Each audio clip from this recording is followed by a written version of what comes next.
নওগাঁর বদলগাছি উপজেলার মিঠাপুর ইউনিয়নের হাকিমপুর গ্রামে আদিবাসী সুরেশ সর্দারের ৩ বছরের শিশু সন্তান পল্লব চন্দ্র।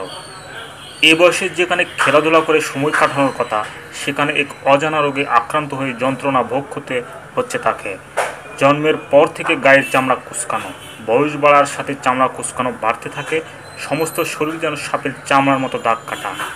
গায়ের চামড়া শক্ত হয়ে যাওয়ায় অসহ্য যন্ত্রণা ভোগ করতে হচ্ছে পল্লবকে।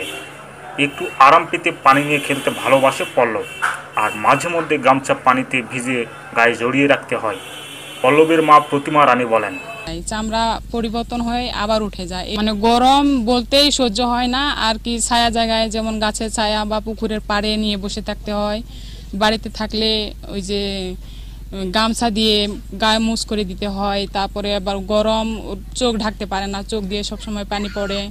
চোখ ঢাকলেও মনে হয় যে ঢাকতে পারে না, লাল চামড়া বের হয়ে আসে এর কারণে। আর মাথায় ওই যে চটা ধরার মতো আছে, ওটা মনে করেন যে ফসকার মতো ঘা হয়, মানে ফুটনির মতো পাকা।